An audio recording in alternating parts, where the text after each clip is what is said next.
Ladies and gentlemen, welcome to Freshly Grounded Operation Excellence. Buckle up and get ready for the best coffee you have ever tasted. Oh, this isn't a coffee commercial? What kind of podcast is called Freshly Grounded? Sure, I'll just read the script. Now, please welcome on stage your hosts.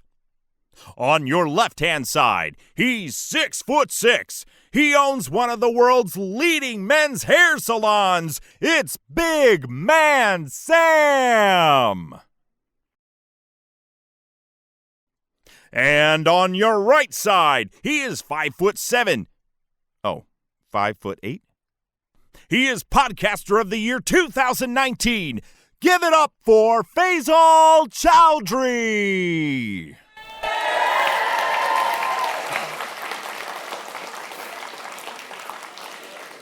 Good afternoon, everyone. Welcome to Freshly Grounded Operation Excellence with myself, Faisal Chowdhury, and Big Man Sam. What's going on? Where's Sam? Where's... Oh, don't give him a script, don't give him a script!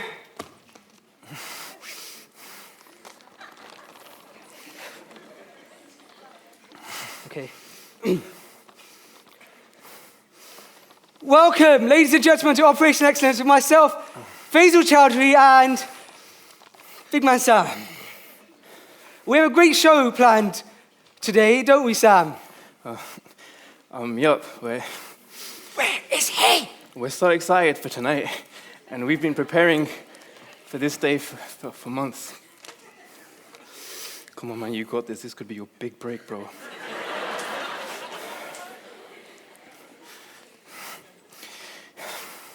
We're so excited for tonight, and we've been preparing for this day for months. A lot of time and effort has gone into making sure that this event is timed and rehearsed meticulously. Either way, we're going to put on a great show tonight. Wait for audience to applaud. Don't applaud him! Oh my gosh. Sick. Yeah, we do have a great show planned tonight, guys. We have amazing people on, like my uncle, Rahman Akhtar, who's going to talk to you guys about how he came from humble beginnings to working for the world's most profitable company. We have social media stars, Saf, Aleem, Omar, and we also have a beautiful spoken word piece by Hussein Munawar. Oh my days. Hussein Munawar, are you serious? Where is Sam? Hello, my name is Hussein. My problem is that I care too much. 2 days, what's it, Sam? Yo, and he's never my on days. time. No, look at this. I'm not going back out there. This is sick.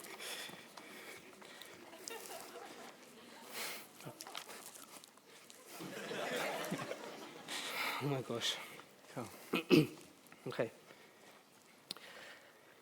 Guys, we started Freshly Grounded 3 years ago, and it was started literally filming off a G7X, and now to think that we're in the Aldrich Theatre, it's... Yes, Faisal, actually, speaking of which, I came to the realization that we have known each other for 3 years, and I've hardly ever cut your hair. Oh, no. So, it's cool, brother. So I was thinking, wouldn't it be cool if I could give you a haircut right now in front of this fantastic live audience?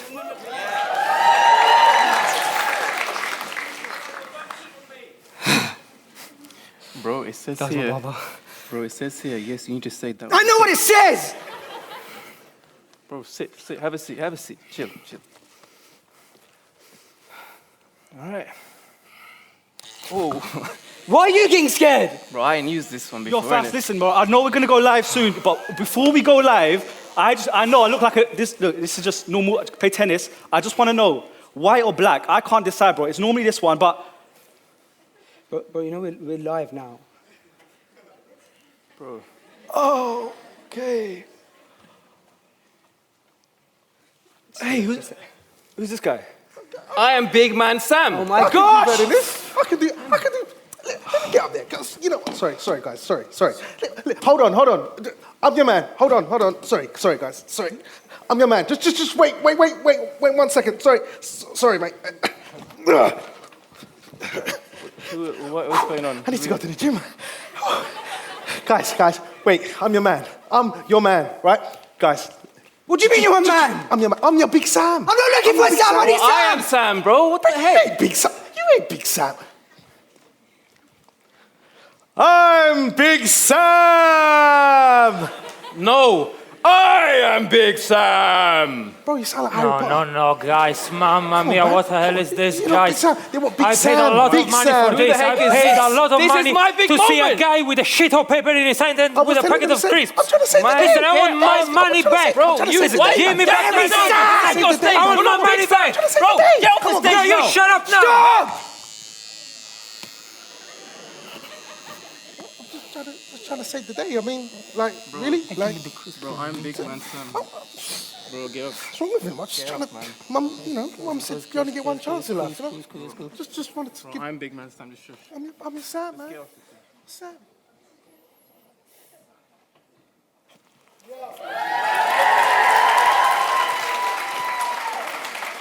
Are we ready to start, mate? Sam, I said 2:30. Asian time.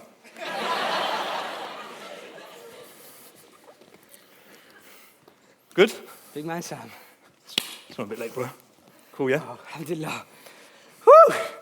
Ladies and gentlemen, welcome to Freshly Grounded Operation Excellence with myself, Faisal Chowdhury, and Big Man Sam.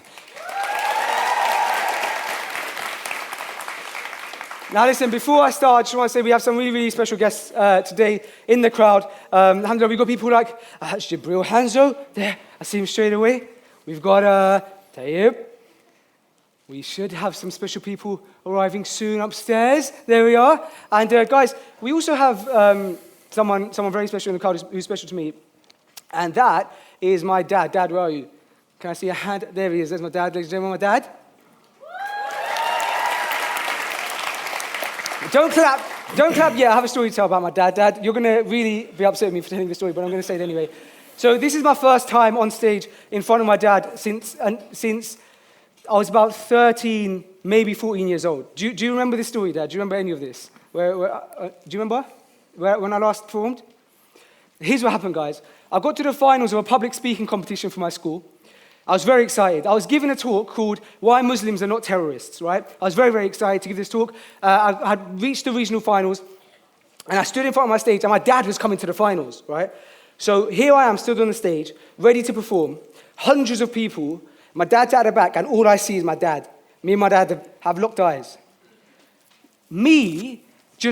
All I wanted to do was impress my dad, right? So all I can see is my dad. But I've never spoken in front of him before.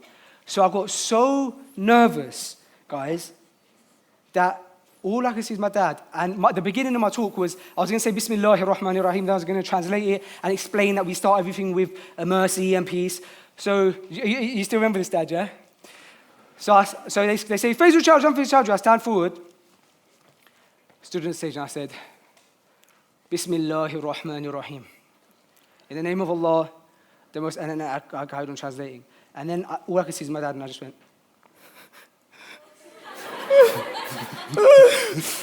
And I just cried, and I cried, and I cried, and I couldn't even finish off my performance. I was so upset, I was so devastated that I felt like I let him down, right? And so I got off the stage, and I didn't finish my performance, and then we were to meet back at the car. So we went to the car park after, went back to the car. Dad was already in the car, and he opened the door, I got in the car, and obviously, you're sat in the car now, and you're going to do this is a beautiful moment for any father and son, where a father consoles his son and says, it's okay, pick yourself up and do it next time. So I sat in the car. My dad turns to me and he says, son, when you said Bismillahir Rahmanir Rahim, you didn't even translate it properly.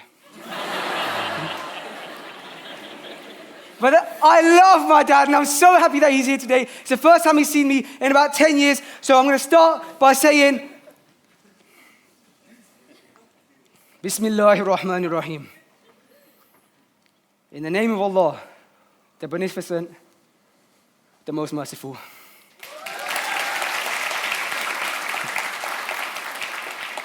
That was for you, Dad. All right, guys, we've got an amazing show packed tonight. Why are we here today, Sam? We are here today to learn about excellence. So welcome everybody to Freshly Grounded Operation Excellence. A massive warm welcome to the theatre. What a beautiful venue we are at today. So thank you so much for coming down and supporting us. We really, really, really appreciate it. So thank you so much. So it's called Operation Excellence. So what do we mean by this? So excellence is basically being the best at what you do. And we're here today to try and learn a bit more about that key word, excellence. And really, how do you achieve excellence? It's through mindset. Exactly, and for me, what this show is today, Sam, is about, look, our speakers out here today, none of them claim to be perfect, right? None of us claim to be perfect, and no one here is perfect. But what we can do is, our speakers here, they've all achieved excellence in some sort, in some fashion, in some space. And what we want to do is, for example, when the fitness guys are on, we don't want to learn how to get, the best body in the, well, I do, but we don't all necessarily want to learn about fitness, but we want to learn about the mindset that it took for people like Ajmal and Lats to get where they are, and we can hopefully extract that and use that in our own problems. Who here has ever had a problem? Who's ever suffered with something? We all have, because it's the nature of the dunya. Perhaps a loved one has passed away. We've had eating disorders, miscarriage. The list goes on and on and on. But what we can do, hopefully, by the end of tonight, guys, is we can take extracts from all of these speakers in their fields and hopefully be able to use it for ourselves. So we want to learn, how can I achieve excellence in my mindset? How can I achieve excellence in all the different ways that these speakers have achieved it, and hopefully use it for ourselves. So saying that, if you guys can really, really just, keep your heart open, your ears open, and really listen to what we're saying, and like Faisal said, there might be a gem that you learned today that really could make a big impact on your life, and that's really the intention behind today. Right. Who is ready, my cards aren't, for the first segment, for the first panel?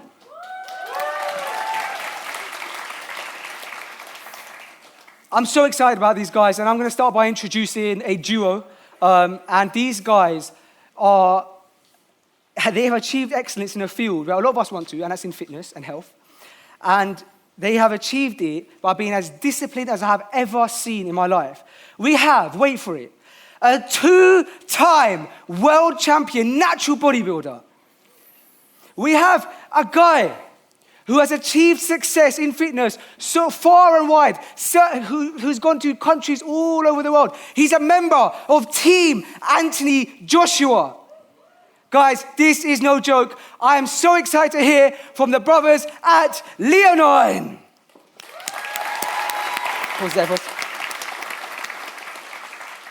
But I'm going to pause that for a second, because we also have a nice surprise for you guys. He was a guy who you all loved at the last event, and Sam, I'm going to ask you to intro him for me. Our next guest today is Josh LaMonica. He is international educator, award-winning multiple years in a row. He's my business partner. He's a very inspirational guy. I'm sure you're going to get great benefit from the words he says. I think he complements this segment perfectly alongside Ajmal and Lats. I think it's perfect. So, ladies and gentlemen, healthy mindset, silverback AJ of Leonine, and Josh LaMonica. Is it up? good job. Yeah? Yes. Assalamu alaikum. How are you doing? Alhamdulillah. Assalamu alaikum, everyone. Assalamu alaikum, guys. Thank you so much for coming. Where am I sitting, G? Appreciate it. Anyway, I'm going to sit on that. Oh. Okay, you sit in the middle. guys? And I'll sit on the edge there. I'm going to get more questions now. Yeah, you are. Right, guys, look, so here's how tonight's works. We're going to have a mix between panel discussions, so things like this, where we can have a sit-down chat like the Freshly Grounded podcast and learn from the mindset of the different audience members we have, and of the different guests that we have. We're going to keep them short and sweet, and so we've got like 20-minute bursts and 15-minute and 30-minute bursts, and we're going to kind of get through everyone. And then we've got some keynotes and some spoken word, and hopefully some nice surprises like we just had now with Mr. Josh LaMonica. So, I want to start with this. Ajmal.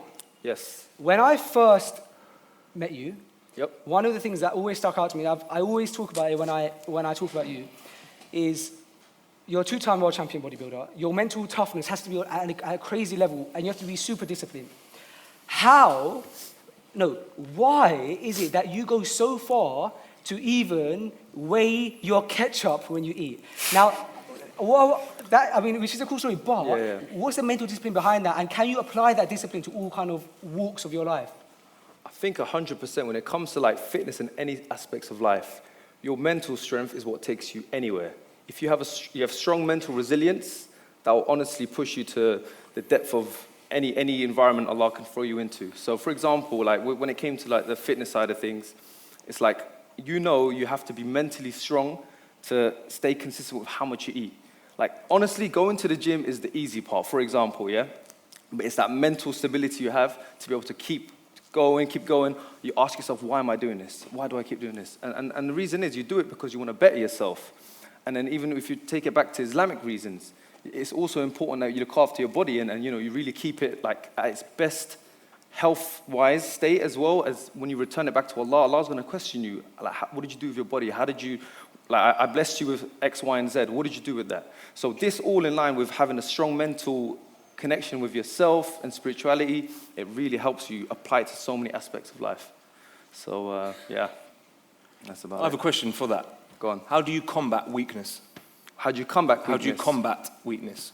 Okay, so this is something that we all struggle with. Weakness is something that comes from within us. It also can come from shaitan, for example. And in order to overcome it, it's all through baby steps. Like, for example, some people say, I can't do such and such. But if someone throws you in the deep end, you can actually swim out of that and actually survive. But at the same time, if you take them baby steps, so, for example, let me take it back to fitness, for example.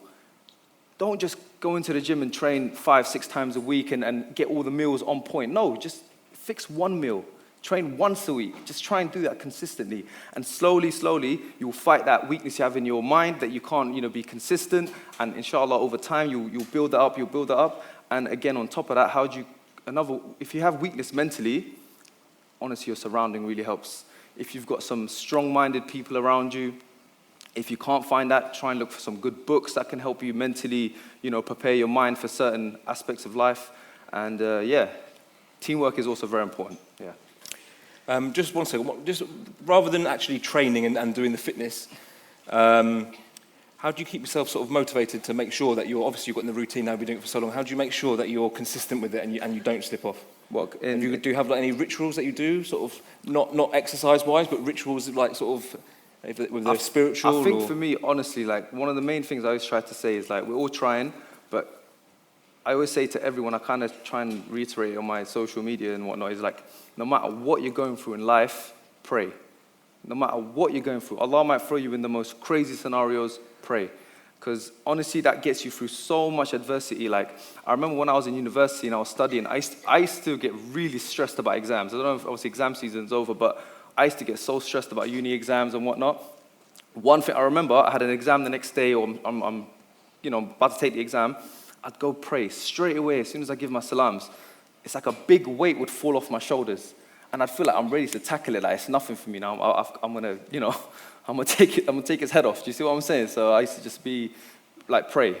Yeah, just pray. Lads, look, you have so many accolades, and people are they follow you on social media to see your mindset, to see your healthy living, but also kind of your mindset outside of the gym, which I know that you enjoy sharing as well.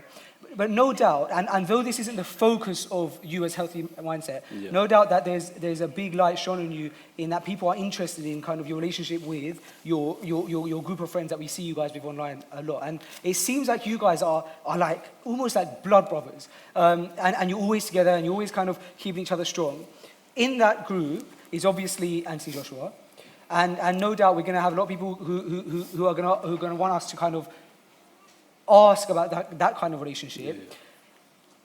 Facing a huge loss and kind of coming back from that, you can already see that in his friend circle and his mentality and you guys, there was so much mental toughness there. How do all of us who might go through a loss, might go through some sort of negativity that we didn't expect, how do we come back from that? How do you stay mentally strong? And how much do our friends impact that? The thing is, I used to always tell Anthony that, with ease always comes hardship. With hardship comes ease. So when I'm going through a stage of my life and it's easy, I'm mentally ready for the hardship to come, And then obviously if I'm going through the hardship, I know ease is around the corner.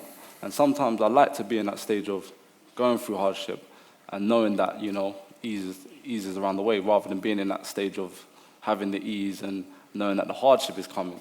So obviously relating to AJ, you know, when that happened, how he dealt with it and how we all dealt with it is, you know, we just stuck together.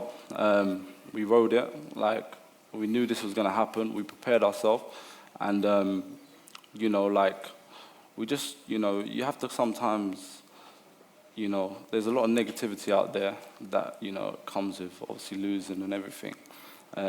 So what we've done is we kind of made sure that he didn't go on no social media, looking at all of that stuff, and kind of kept him occupied. So we'd like play chess, would talk, like proper interact with each other, rather than just, you know, usually after a win, it's like you go on social media, look what's going on, how people like praising him and, you know, praising the team and whatnot. It's good to just, you know, kind of come together, do loads of things, you know, even if it's playing games, whether it's watching a documentary. I'd always try and educate them with, like, obviously, whether it's listening to a talk and whatnot.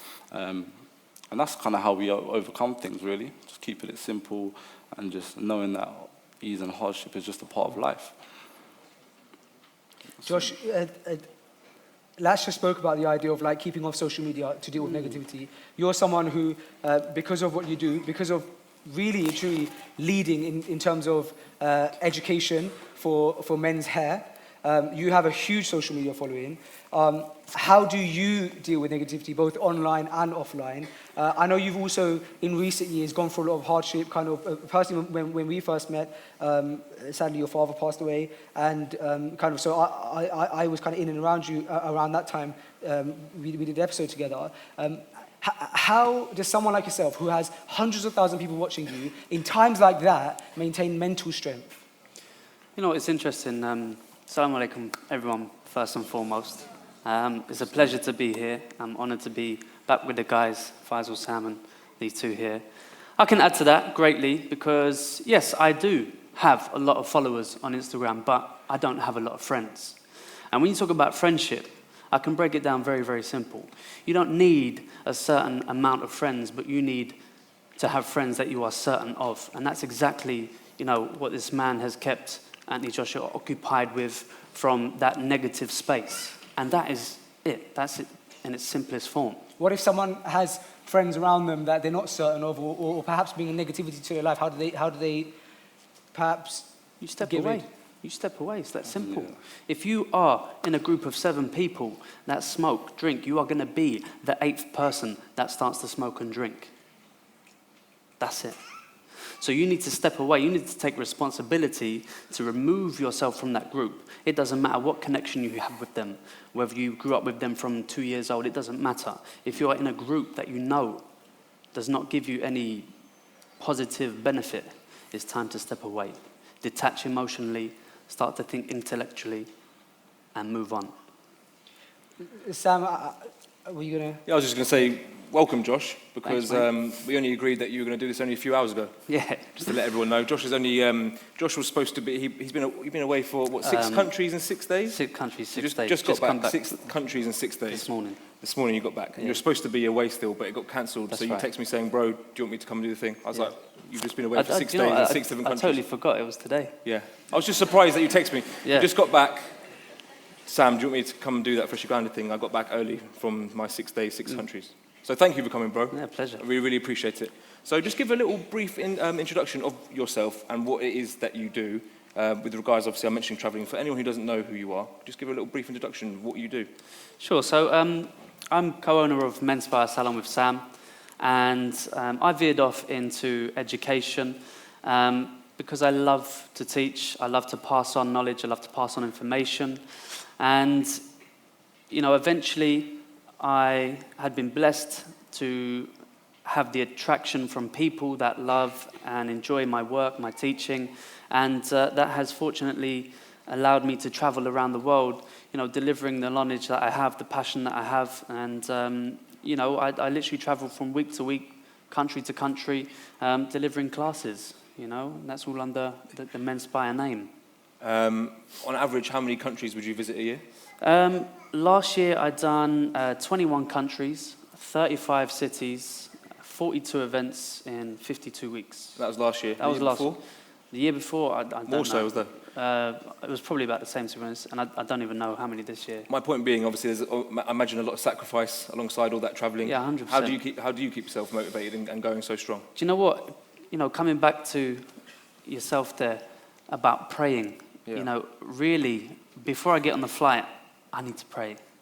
You know, there's always a chance to pray, and it's like you saying, having that weight lifted off your shoulders, and all of a sudden I'm on that flight, I can relax. I'm not with my family, you know, I'm not with my friends, and I'm traveling alone. Sometimes it takes 15, 20 hours to some of the places that I go, and, you know, prayer is everything. Yeah, people underestimate how strong it is. Like in today's day and age, when you just actually just do it, the difference your body just feels is Ajmal, talking indescribable. more about your, because you very much so put your fitness kind of journey out there, relating that to personal life. Yeah. And personal, times when you need mental toughness. Yeah. How much does having that routine in the gym relate to everything outside the gym? I want to hear about outside of the gym, Ajmal. Yeah. How do you deal with things that require mental toughness? Is it the same as how you, as when you pick up weights, or is it really difficult? Do you struggle with that? Because I don't even know, kind of being a good friend of yours myself, I don't know how you are under immense pressure when you have personal troubles. Yeah. How do you battle that? I think it's definitely the same kind of mental resilience. So if you've established that kind of toughness, for example,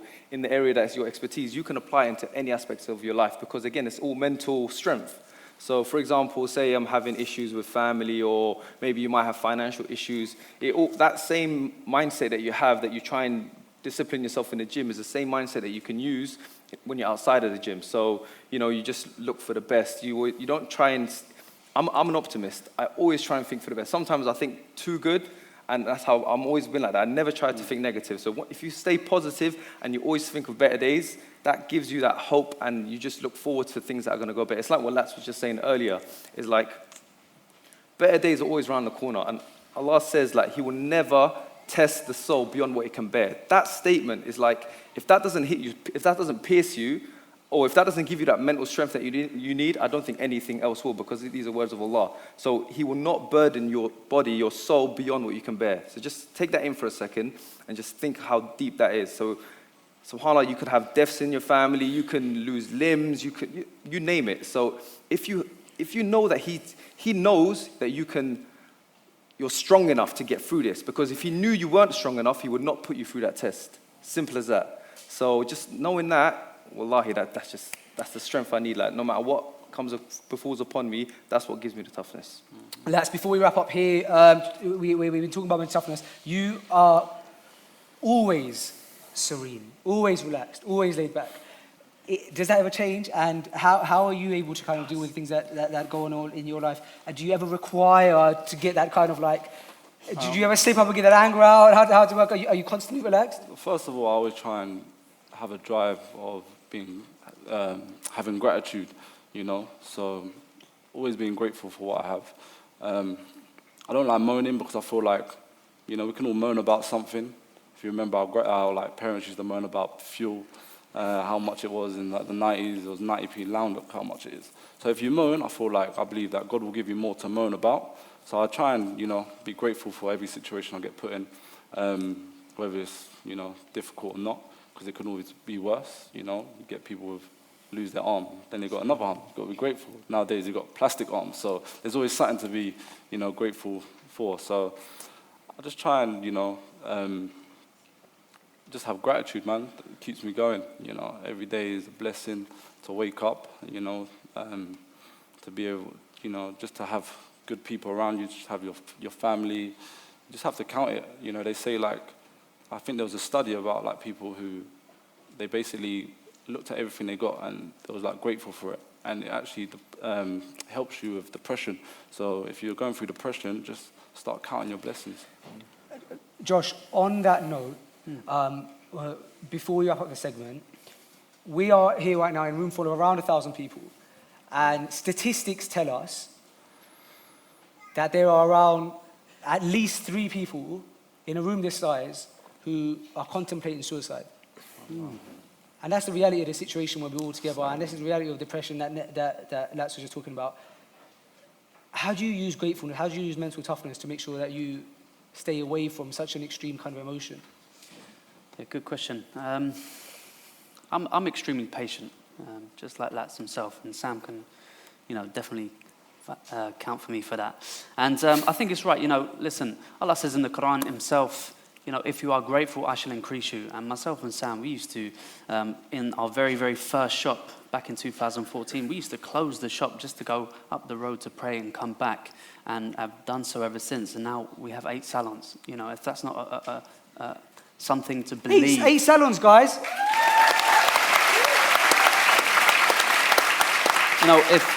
If you are not taking that as a message on board, then, you don't have hope, and you need to step out on faith. You need to not give up. You need to not give in. And it comes down to one simple thing. Do you have a dream? Do you have a goal? Because if you are waking up, or even if you're going to sleep and have no motivation to get up in the morning, sometimes I can't even sleep at night because I'm too excited to wake up and continue with whatever goal or project or dream that I am trying to achieve. And I think you've got to identify. Let me just ask a question real quick. Put your hands up here if you've got a dream. Put your hands up.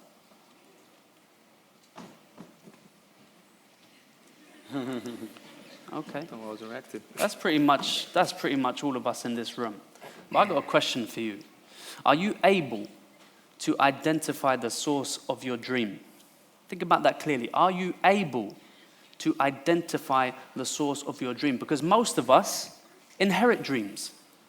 Most of us inherit dreams from our mothers, fathers, parents, mentors, and we are doing things that maybe we are not meant to do. Maybe God is not calling us towards. We are fulfilling the dreams of our parents because they've always wanted a doctor in their lives. They've always wanted a lawyer in their family. Maybe they wanted a dentist, and we are continuing to live the dream of someone else. And if you're doing that, then you need to take a good look in the mirror and think, is this what I want? Is this for me? Is this my dream?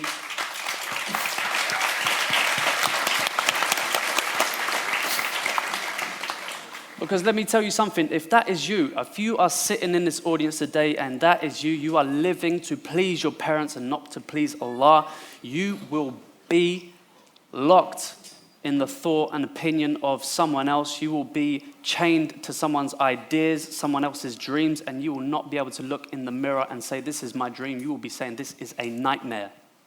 And that's real. Ladies and gentlemen, healthy mindset, Silverback AJ, Josh Lamonaco, give it up for them, guys. Walking off.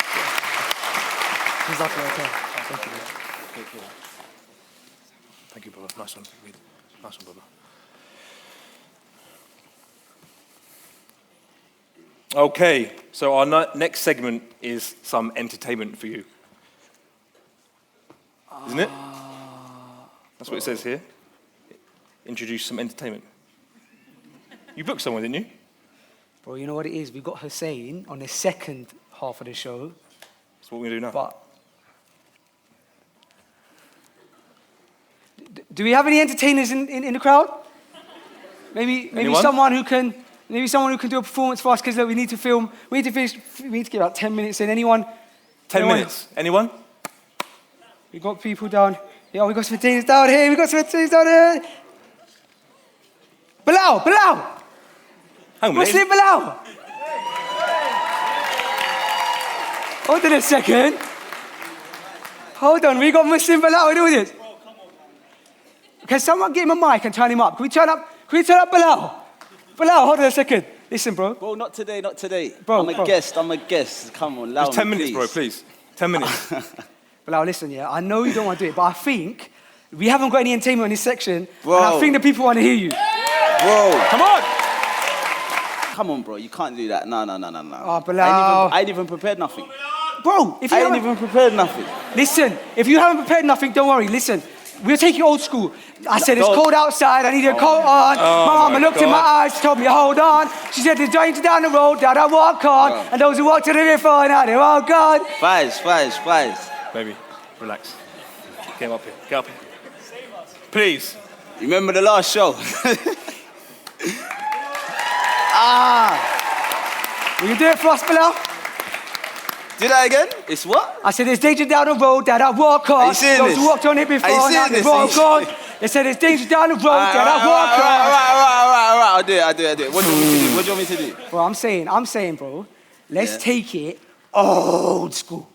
I want to hear old school Muslim Bilal saying, Faisal and Samira going down. Who remembers that? Who remembers them bars? Who remembers them bars? Them ones where he's like, and then I was playing Egypt, and then my mum, my sister, they was like, all right. That was like 10 years ago. How old was you when you was listening to that then? I shouldn't have been listening to that at that time, but don't worry. Please, if you can take it old school for us, who wants MB to take it all the way back to the origins? All the way back. Bilal, I'm going to leave the stage to you. Cool. Assalamu alaikum. How long? 5 minutes? You can invoice me later. You got 10 minutes. This is how it all started for me like 10 years ago as a poet, as a revert. This was the first freestyle I'd done in my local masjid after getting embraced by the community. It was about my journey to Islam, my experiences, my love, my passion, my fears, everything. Bismillah. For those of you who've heard it, welcome to enjoy it again. For those who's the first time, you're welcome. You see, it's cold outside, I need my coat on. My mommy looked in my eyes and tell me, hold on. She said, there's danger down the road that I walk on. And those who walked on it before, now they're all gone. They're either locked in a cage or down in the grave. This is the outcome from the choices we made. Alhamdulillah, I feel I've been saved. Alhamdulillah, I feel I've been saved. Alhamdulillah, I feel I've been saved. Alhamdulillah, that's why I'm here today. You see, it's kind of amazing when I look at where I am today. This ain't what I was raised amongst, I call this the chosen way. I used to go into my church every Sunday. My mum was cooking rice and peas, listening to reggae. Typical bad boy, typical black household. I walk with them jeans low, face like I own the road. Before there was no hope, I used to make a lot of dough. But when they asked me what's your purpose in this life, I said, I don't know. A few books, a few months, a lot of reading. A new season, it brings a new way of thinking. I reason with a Muslim. He's speaking, I listen. I smile because of the beauty I found in his religion. You see, this is what was missing, the final piece of the puzzle. It started to make sense now. Before it was all muddled, I was stuck in the jungle, blind like a bat. Now I see quite clear, it's Allah, thank for that. He brought me the facts, now the boy from the flats is the boy who lays head down on the mat. It's as simple as that. And now that I found Islam, inshallah, I'ma never turn back. See, I was on the outside looking in, a ghetto child lingering, thinking, should I take it now? Thoughts of just wavering. Will it make my daddy proud? What am I gonna say to him? Can I go back to my house? Mummy, I'm a Muslim. How's she gonna take it down? How they gonna take it in? Will I end up kicked out? Will I get a kick in? I don't know what to do. I gotta plan my next move. I wanna take Shahada soon. I really gotta think it through.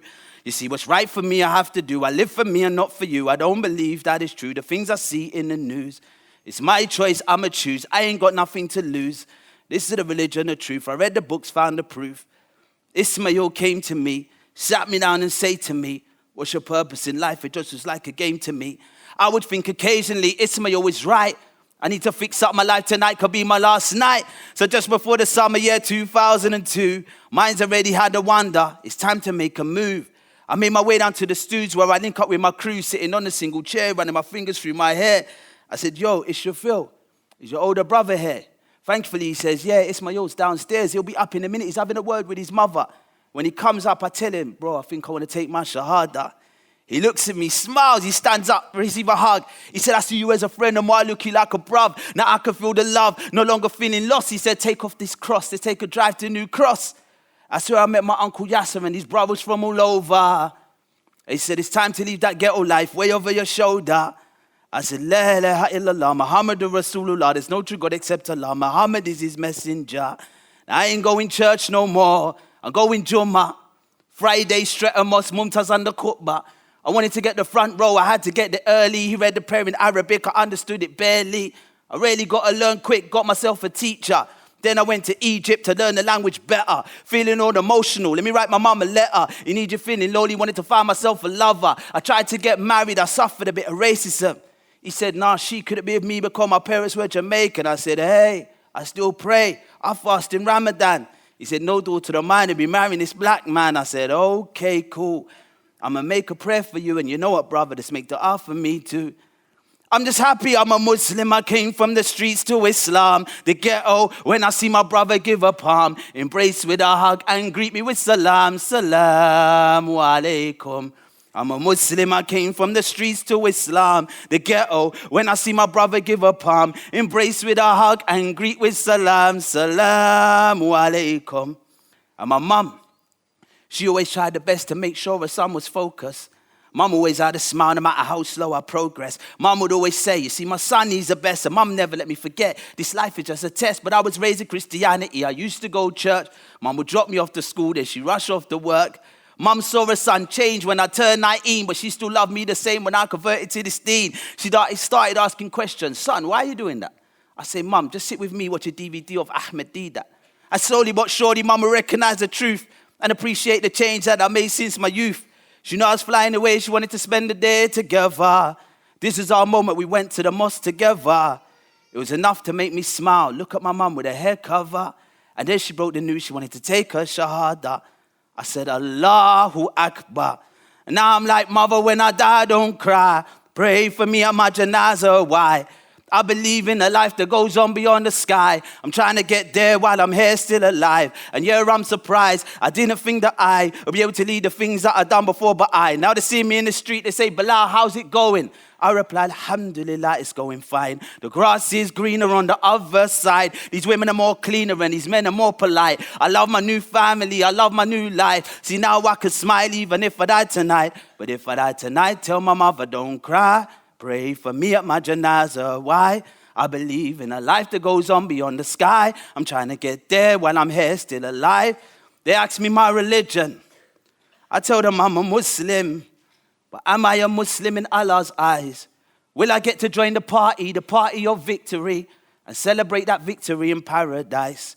Or will they forget me, leave me with the enemy? Will I be the memory that gets left behind? Resurrected blind because I turn a blind eye. I didn't want to know then, now I'm wondering why. I have to watch them celebrating fine attire while I feel the rage of the burning fire. Allah forbid, Allah forbid, Allah forbid we're not one of those kids. I'm up early in the morning before the sun rise. Get out of my bed, wipe the sea from my eyes. I go to my bathroom, make my ablution. I pray my 2 rakats, see me down in prostration. I'm talking to Allah. Remember him and he'll remember us. If we forget him, he might forget us. Now look at us. We're sitting here, we're humble, subhanallah. His name's Muhammad, his name's Zachariah. Because we feel the Iman, but when we leave, it's like it goes. Watch Zachariah turn to Zach, and watch Muhammad turn to Mo. Bilal turns to Billy, going crazy in the city, partying on Saturday. Mo, you're coming with me. Faisal, meet us there. He's come with Faisal and Samira. The angels watching over because our time's getting nearer. Zach's drinking alcohol. Samira got no hijab. The angel writes it down. Good Muslims doing bad. We leave, think we're going home. Packed up in one car. Samira turned the music loud. Mo driving real fast. Angel waits patient for Allah to get a command, and then he does. Crash. We die with no iman. Fear Allah like you to be fair. That day could be today. Are we prepared? And die not unless we die in a state of submission. To get to paradise is the mission. See, I remember coming home late from the parties, intoxicated with champagne. I didn't really have love for anybody. I was a bad boy with a bad name. Now it's my job to tell this story. Alhamdulillah, I came a long way. From them streets to Islam, and now salam is what we say. And the day after I took my shahada, subhanallah, that was a Friday. The brothers picked me up to take me to Juma. We got there late and they started to pray. He whispered to me, follow my lead. I didn't understand the word that they say. I thought he was confused like me till he opened his mouth and he said, Ameen. Then he raised his hands and we went to our knees. Then we raised back up. Then we went to the floor. Then we raised back up. Then we went to the floor. Now this is confusing me for sure, but I didn't give up. Now I understand. You're looking at a proud Muslim man and I want to go and live in a Muslim land. Take a Muslim wife by a Muslim and have some Muslim kids. I got Muslim plans. Alhamdulillah, I'm a Muslim man. Alhamdulillah, I'm a Muslim man. Alhamdulillah, I'm a Muslim man. Who Allah guides, nobody can misguide. Who Allah misguide, nobody can guide. Now I can relate to that. Raised up in a council flat. Who would have thought them days that I'll be praying on this mat? In school, my teacher asked me, what do you know about Islam? I looked in my teacher's face. I said, yeah, that's a city in Pakistan. She looked at me and laughed. Now when I think about my past, I say my present is a blessing. Said, alhamdulillah, I was a lost boy on some dance floor in Atlanta. Now I'm in this holy city, Mecca, doing umrah, to walk around the Kaaba, begging forgiveness for my sins. See how great Allah is when you look at where I've been. See, I was in a street gang, practically a gangster. Now I'm in this brotherhood, this Islamic ummah, thinking about the things that I woulda and coulda done if it wasn't for shahada on my tongue. Alhamdulillah. Thank you. Face. Thank you, my brother. Yes. I appreciate that. Alhamdulillah. Wow. That really takes me back. I've been Muslim for 6 years, and when I first became Muslim, someone gave me Muslim Bilal's album, and I listened to it over and over again. And it was such a great transition from what I was listening to and what I was doing to kind of into the deen, and just listening to those words, man, alhamdulillah, very powerful. So thank you so much, bro. I appreciate that so much. Okay, cool. For the next Faisal? Where's Wait. Faisal? Just give me a sec. Come out. What are you doing? What the hell? Where are your shoes? What are you doing? I didn't have time, man. You called me out. I thought you'd go a bit longer, Bilal. Thanks a lot. I'm doing it because our next speaker, he's all like proper and trim, and he's like, oh yeah, I'm a businessman, 50 years old and that. Okay, so you're mimicking him, yeah? Well, I just wanted to show him a bit of respect, didn't it? Fair enough, yeah. Guys, listen, our next speaker is someone who is very close to me, and is someone who, since being on Freshly Grounded, has been he actually is referred to by a lot of you guys as uncle. And that should give you guys a clue as to who I'm introducing. He is literally my uncle. And he's someone who, his personal story that he shared on both Freshly Grounded and Oma's podcast, touched the hearts of tens of thousands, if not hundreds of thousands. And he continues to do so. As I mentioned before, he came from literally looking for, and I always say this, but it kind of defines kind of the outlay of his life, that he was looking for pennies in his council flat in Hounslow under the sofa so that he could help pay his bills, him and his wife. And he worked all sorts of jobs, cab driver, shelf stack in Tesco, and he worked his way up to working for the world's most profitable company. And he's here to share his journey. And I personally believe that after this journey, whether it's through laughter or through sadness, there won't be a dry eye in the room. Ladies and gentlemen, please give it up for my uncle and yours, Uncle Rahman Akhtar.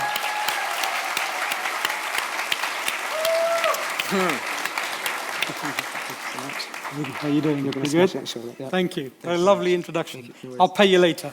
Hey Sam, so how's it going? Enjoy. Take care. Good. Thank you so much. Assalamu alaikum. How's everyone doing today? This all feels very surreal to me. 2 days ago, I'm sitting at my desk in Saudi Arabia, working away. I hop on a plane on Thursday, and Friday I arrive here in London town, my hometown. This is where I'm from. This is where I grew up. Came from Pakistan at the age of 4, speaking zero English, speak a little bit more now. And yes, I am really Faisal and Omar's real uncle.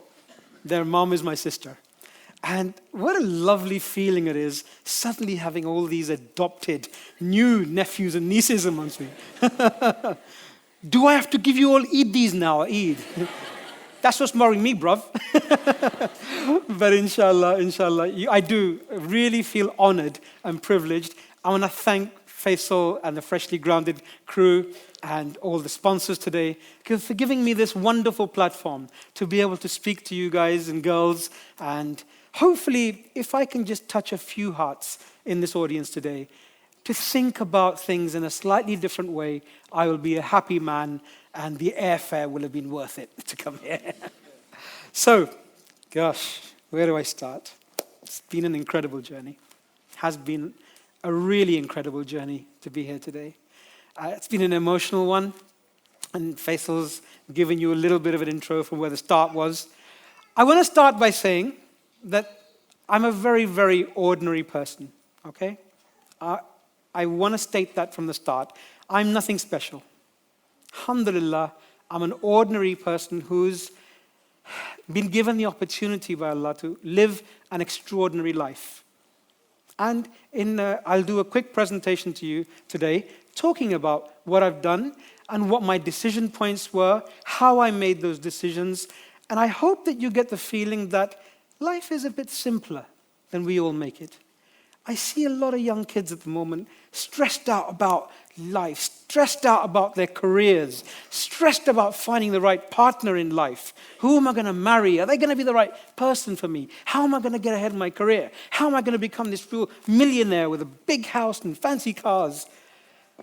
I'd like you to see a little bit of truth in my presentation. So, Kareem, if I could have the presentation on the screen, please. I've entitled it, Impossible is Nothing. I'd like to start off at the beginning, around about I was 11 years old, and this is what life was for me on a daily basis when I was around 10, 11, living on a housing estate right here in London. And I don't know if there are any parents in the audience today who grew up at the same time as me in the 60s and 70s perhaps. You remember that it was pretty normal to be beaten up outside for no reason except the color of your skin. So I was bullied quite aggressively, and it was a daily part of my life. I would come home with a thick nose and bloody lips, and my mom even got used to it. Yeah, okay, he's in again, and what could you do about it? So the first impossible that I was ever presented in my life was, it's impossible to beat bullies. And I'd like to show you that you can be presented with as many impossibles as you like in your life. But they don't have to mean anything, because impossible is actually just a word. It's nothing. And I was told that it's impossible to take control of my life. This is what society was telling me. This is what my circumstances were telling me. I was being told that I am a victim of my circumstance. How many people here don't achieve what they want to do in life, and they blame their circumstances? I am not born into a rich family, or I don't have the kind of background I need to become a doctor. I don't have the contacts. Nothing. It doesn't mean a thing. My turning point came at that age of around 11, when one day I had a bit of an argument with someone. It was a normal argument. He pushed me, I pushed him back, and that was the end. Or so I thought. About 20 minutes later, his elder brother came to visit me. And I remember I was sitting on the pavement, and he walked up to me. He didn't say a word, right? He didn't say a word, because obviously his brother was going to tell him. And he took a run at me and kicked my face like a football, as a goalkeeper would kick a football. And my face went flying.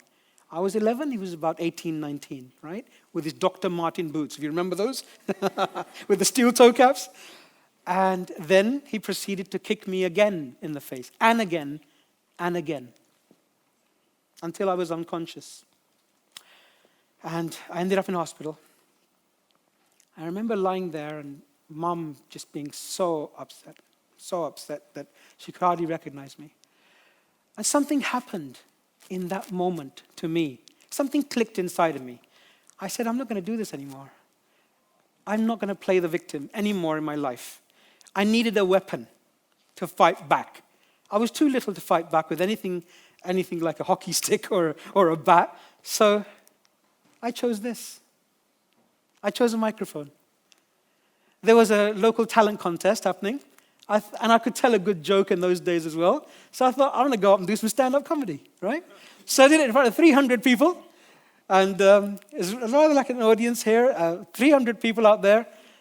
So I wanted to prove my bullies wrong. I'm not a victim. It's not impossible to get out there and do this. And I stood in front of 300 people, and to cut a long story short, at the end when they announced the prizes, they announced the third place, second place, and then they said, in first place, with a 60 out of 60, so all 6 judges gave me 10 out of 10, Rahman Akhtar. Thank you. Thank you. You cannot believe what that did for me. It was 1974, I was 11 years old, and I suddenly went from being a victim to feeling 10 feet tall. Suddenly that brought an inner confidence in me that I'd never experienced before in my life. And suddenly I realized I could do anything I want. And the next thing I wanted to do was I wanted to become a pilot. I thought, I want to fly planes. I want to get out into the air and look down. I want to be a solo pilot. But my dad didn't have the money We didn't have the contacts. I didn't have some uncle in PIA who could talk me into being a pilot. But I thought, no, I can do this. I can do this. Cut a long story short, I was told it's impossible for a teenager to fly a plane. Wrong. By 16, I was one of the youngest pilots in the UK flying gliders, right? Alhamdulillah. And I was only flying gliders because it's illegal to fly powered aircraft before you're 18, right? And by 18, I was the president of the flying club at the City University, and I got my pilot's license a little while after that. So just to show that any dream you have, if you're determined enough, you don't need the contacts. We certainly didn't have the money, but I found a way. You can find a way to do it. What's the next impossible I was faced with? Well, fast forward to the time I went to Saudi Arabia, and I was offered this job in a company I'd never heard of, in a country that I never ever thought I would live in. But how many people here are afraid of change? We go through a lot of change in our lives, right? Yeah, brave ones. I see some hands going up. I'm afraid of change. We're all afraid of change. But you have to manage that change. And you have to overcome that fear to find that amazing place that you go in life. So I was offered a job in Saudi Arabia. And I've been in the UK all my life, since the age of 4, so more than 30 years. I thought, gosh, how am I going to take this change? Because it's a whole different country. Being a Muslim helps, I guess, because you're familiar with the culture. But they have a whole, how many people have been to Saudi Arabia? Just put your hands up. Okay, but maybe Umrah and all this kind of stuff, right? There's a whole lot of hugging and a kissing going on there, isn't there? Huh? Same sex, of course, astaghfirullah, right? So much. And I grew up in the UK, right? Where we have something called the invisible line around our body. It's a man's comfort zone, right? And as Pakistanis and Indians, perhaps we're okay with hugging and kissing because we're really into that as well. I swear to God, I go to Pakistan, I shake hands sometimes with complete strangers, and they don't let go, do they? So, all right, I've got the handshake done, mate, all right. Half an hour later, you're still holding that man's hand. And you say it's quite normal to see men holding hands walking down the road. Yeah? And it's not just holding hands, it's that romantic hand hold, isn't it? It's where the fingers intertwine with each other. Oh, my God. So coming from here, it was so awkward. But I went to Saudi Arabia. I thought, I can do this. And, when the first week there, I saw these two men kissing. And they have very different types of kissing in Saudi Arabia. They do. Just a bit of education for you, in case you ever go out there. So there's the very simple kiss, and that's it, one in each cheek. And then there's a much more complex maneuver, and then there's a nose touching that they do as well, right? You've seen that? That they touch noses. Now, I went over there, and I was really confused. And I thought, well, when they do this, how do they know? Because they seem to know the rules. Who follows? Who leads for a start? They're both men. Do you email each other in the morning? And go, yeah, Hussein, today we are going for the 1-3 combination. Because they never seem to meet in the middle, do they? They're not by mistake. and that when white people go out to work in Saudi Arabia, they know about the invisible, the line, yeah? So they go, hello, Mr. Jones, how are you doing? Right. But me being a brown British guy, every now and then my boss will shake my hand and I'll feel a little tug on his arm. And I think, oh God, he's going for the kiss. I'll go into panic mode. Which way? Which way?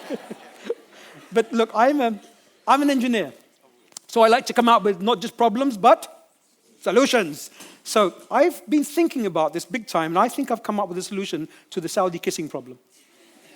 Now, maybe you could do geographical-based kissing, like they do in France. In France, if you're in Paris, you kiss a number of times. In north of France, you kiss a certain number of times geographically. So we should do that in Saudi. Maybe Riyadh, it's the capital. Let's keep it dignified. Khalas, right? Jeddah's more open-minded. Yeah, baby, go for whatever you like. Freestyle. Hugs, kisses, Pakistani style. Go.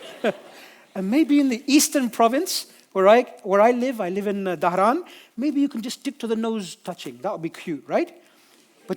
But there is a little bit of risk analysis you have to do in case you have a short nose and long lips. Be careful, Yaki. Be careful. So, all in all, we took the decision, and I thought, yes, let's go to Saudi. And it was the single best decision I've ever taken in my life. Absolutely the single best. I've been there 18 years now. We went with our young kids, who Nadia and Wasim. They were 5 and 7 at the time. I'll talk a little bit more about them later. But it was an amazing place to go. But I had a secret weapon when I came to making that decision about going to Saudi Arabia. This was my secret weapon. My wife, Shafia. I married Shafia 30 years ago. I would not be standing on this stage here now today if it weren't for my wife, Shafia. She is the strength behind everything I've done in life. And I've only been able to do the things that I've achieved in life, firstly, of course, because of Allah and my parents, and then Shafia's complete, unconditional love and support. Unconditional. So, Faisal mentioned at the beginning that I had times in my life where we didn't even have tuppence to rub together. We literally were looking for money to feed the kids. I stacked supermarket shelves. I cleaned toilets at McDonald's. I worked as a taxi driver. But I did what I needed to do to raise my family. And you know the bit that allowed me to do that? Shafia didn't complain 1 second. I was a graduate, and she did not 1 minute say to me, "What the hell are you doing with your life, Rahman?" She said, "I know why you're doing it, and the future is bright, inshallah." And she used to send me out with pride to drive that cab or to clean those toilets or to stack those shelves. And that's why I credit everything that I do today to Shafia.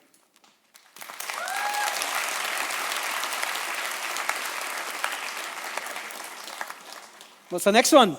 So stand-up comedy has been a part of my life ever since I was 11. And I got to do some really neat stuff. I got to perform with people like Russell Peters. You guys know him?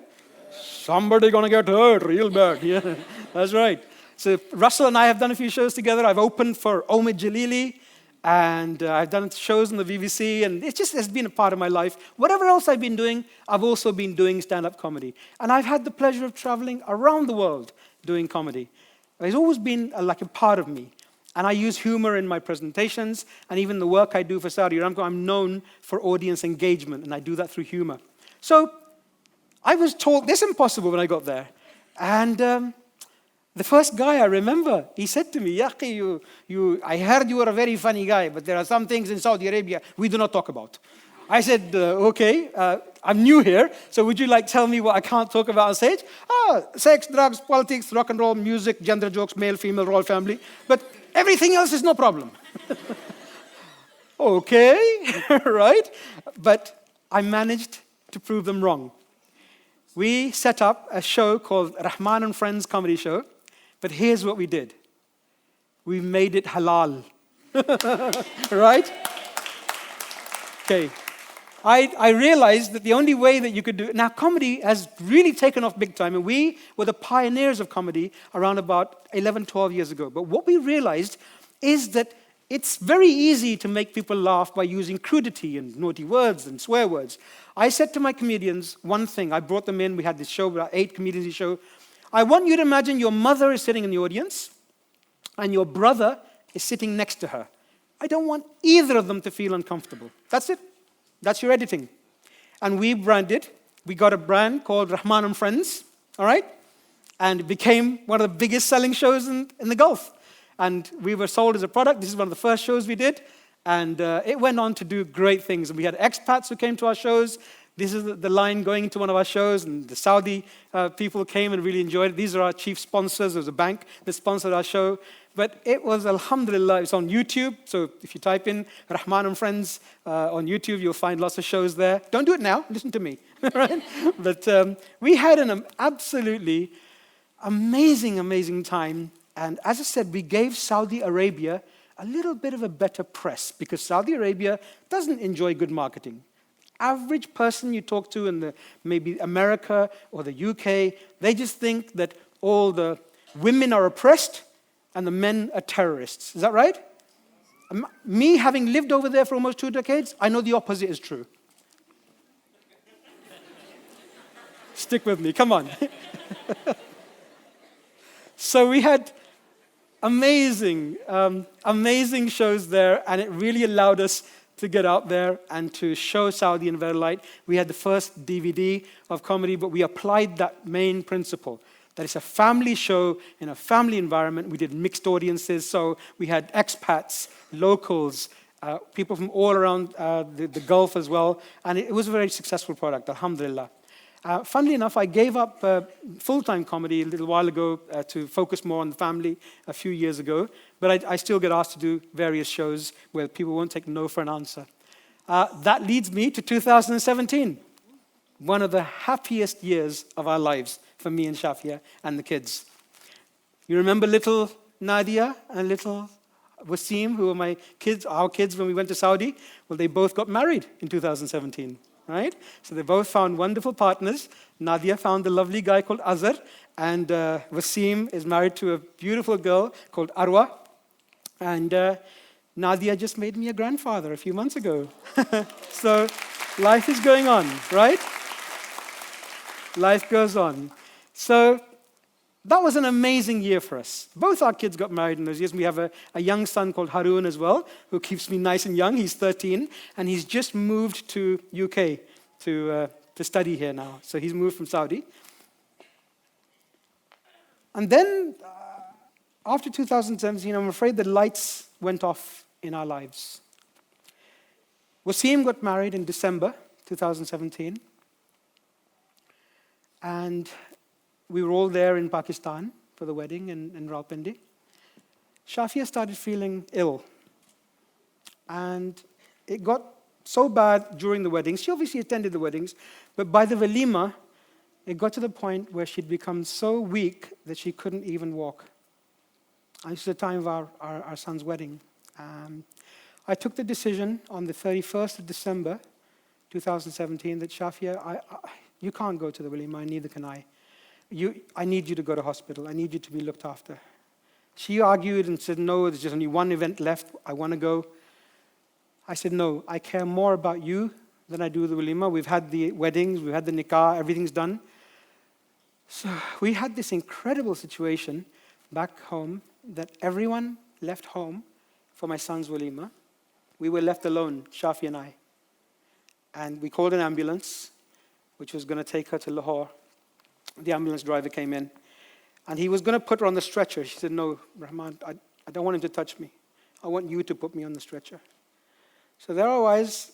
Everyone's at the walima. I'm taking my wife, picking her up and putting her on a stretcher. And then I put her in the ambulance. And we were on our way to Lahore. Both of us in tears. We were both crying our eyes out because we were watching our son's wedding on WhatsApp video on the phone. Got to Lahore, and her situation deteriorated even further. And 5 days later, she left us. It's very hard to describe my emotions at that time and what I went through. But I'd like to maybe explain how I dealt with it and where I am now. 5 more minutes? Terrific. That's all I need. I was presented with one of the biggest impossibles of my life, and one I was not expecting to have. It's impossible to live life without your partner. We were expecting to grow old together. We were expecting to enjoy our grandchildren. Never happened. So how do you deal with that? I wanted to prove this impossible wrong as well, just like I'd proved all the other impossibles wrong. I sought refuge in this verse from the Quran. If Allah knows any good in your hearts, He will give you something better than what has been taken from you. He will give you better than was taken from you. And I, at the moment, cannot imagine who better for me could be than Shafia. It's been 20 months now. We're going almost to the point. And only last week did I have the courage to change my Facebook profile from married to widowed. It took me that long. So, where am I now? This is me. I say Alhamdulillah, first of all. Alhamdulillah that Allah let me stay with an angel for 3 decades. Alhamdulillah. And I focus on those positives. What an amazing life we lived together. It was a terrific life. My mission continues. We were co-pilots on an aircraft. I've just lost my co-pilot. I still have passengers to get down on the ground. Our children. I'm going to become a better version of myself because I've lost Shafia. Right? I'm going to cherish the absence. In the time that she's left me, I've become more engaged at work. I'm working harder on my business. I've lost 18 kilos in weight, so alhamdulillah. Take that, Silver AJ.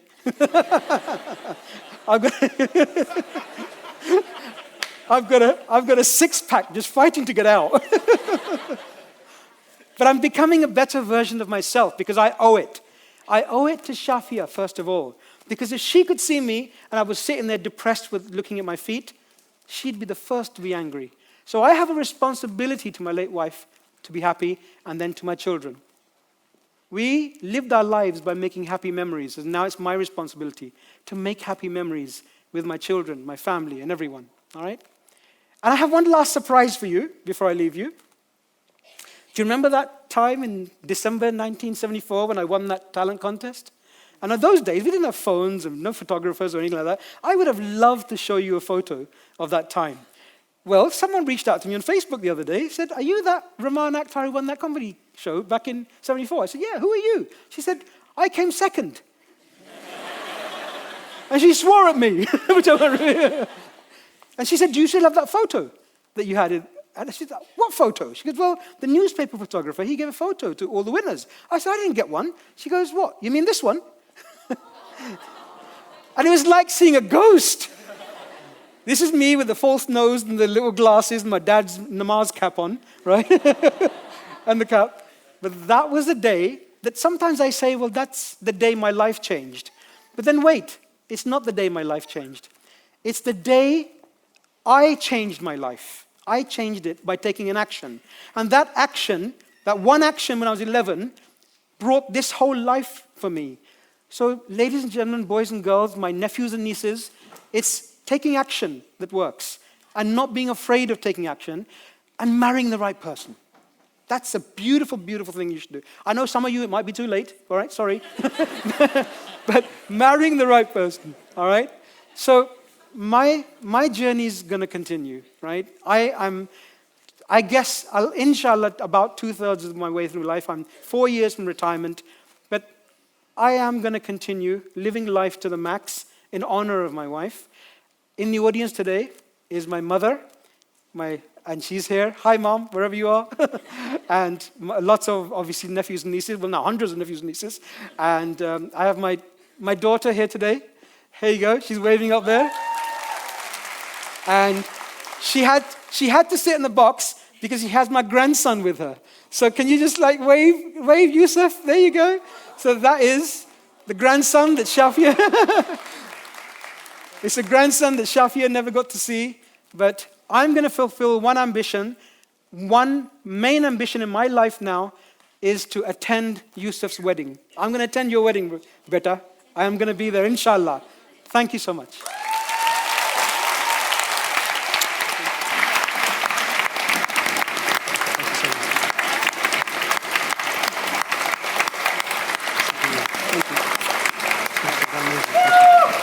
Thank you so much. Amazing. Thank you so much. Wow. Wow. I've obviously heard that story many times because I was involved in it. We were in Pakistan at the time at the wedding, and I was up there just now, sat next to Ilyas, and as he's telling the story, you can't help but just well up, man. I was trying to fight back my tears. It's such an empowering story. And his wife, my mommy, was an amazing person. So guys, look, we're going to have a presentation now from about something that's very, very important. And it kind of links perfectly to a story that you just heard, but it relates to not just one woman, but thousands and thousands of women who go through difficulty day in, day out, but difficulty that's preventable very easily. And that's what's tough to swallow about what we're about to hear next. So I'll ask you guys have been the most amazing audience, and we've had ups and we've had downs already. And what I ask now is that we all open our hearts and our ears as we hear a beautiful presentation for something really, really important, something that we really, really care for on behalf of Human Appeal. Cool. We're going to keep it moving. We're not going to bore you by saying too much now. We've got a fantastic performer next to you, Faisal. We do have an amazing performer, but before we bring on Hussein, I think that before we bring him in, I'm going to explain to you guys who Hussein is and how I first heard of him. So I first heard of Hussein through Omar, and I watched I watched a YouTube video, and Hussein was performing at the One Young World Summit, which was international, right? And I didn't know anything about Hussein. So I see this Asian guy, Pakistani guy, come on stage, and he just looks like a regular brother of ours. And then he started speaking. And his words, you could tell that the stories he was telling were stories that really, really, really have a deep meaning. We're ready, Are we ready, Sam? Yeah. Right, guys. So as I said, I heard this guy first, and he moved me when I was listening to his poetry. His performance at One Young World Summit 2016, that's what I heard first. He most recently performed and opened for Soccer Aid in Stamford Bridge Stadium, his story of battling depression and suicide. And I'm not actually going to, I've got part of his story, but I'm actually not going to explain it because I want you guys to hear it for the first time through his poetry if you haven't already heard it. So ladies and gentlemen, without any further ado, Hussein Manawer! Thank you. Assalamu alaikum, how you lot doing? You all right? My name's Hussein. I'm from East London, precisely Ilford. Oi, oi!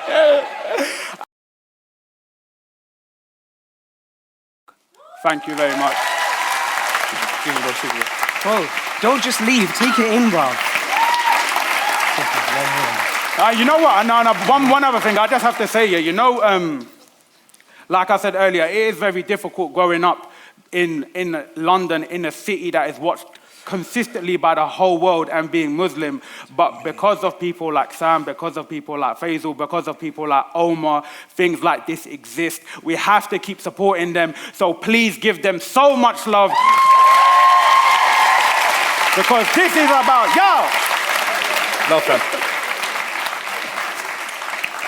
Hello. Wow. Guys, our next guest, we're going to bring them on because we just want to hear from them. We've been waiting all night for them. First of all, let's give them their accolades. One thing notice about this guy is that he never stops smiling. Guys and girls, I'm so excited for Aleem, who's going to be here soon. Sam, who else have we got? With over 1.2 million followers on YouTube and the UK's largest tech influencer, Super Saf. And we've also got Spirit of London finalist, and also he runs a marketing agency with clients like Dell, Deliveroo, Adidas, Hilton. Guys and girls, Aleem, Super Saf, Omar Chowdhury.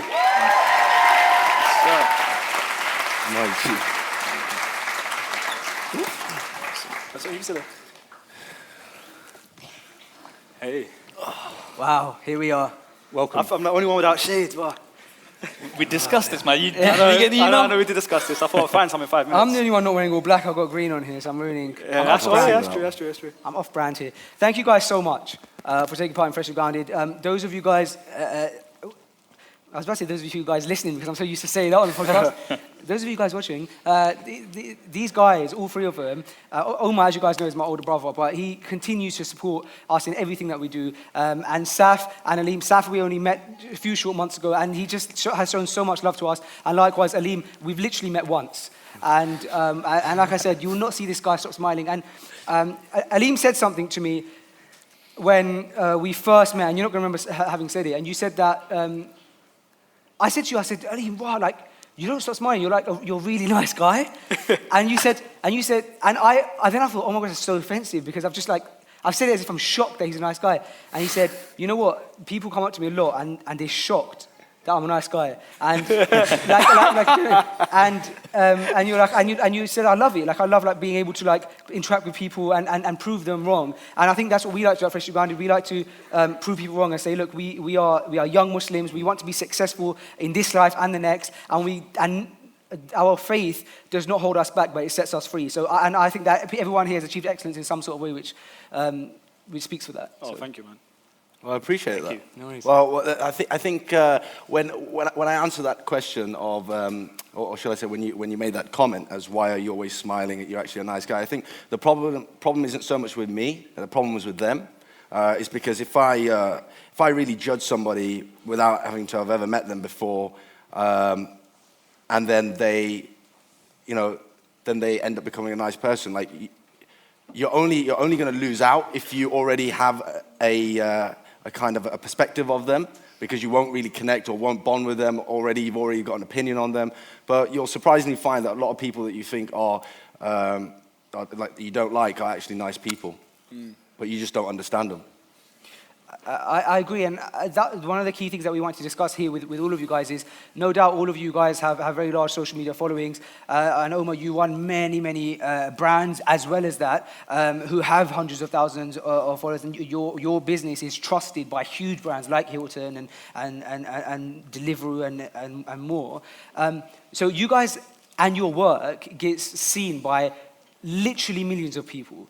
Saf, we mentioned it before, that over 1 million people are subscribed to you on YouTube. Now, when...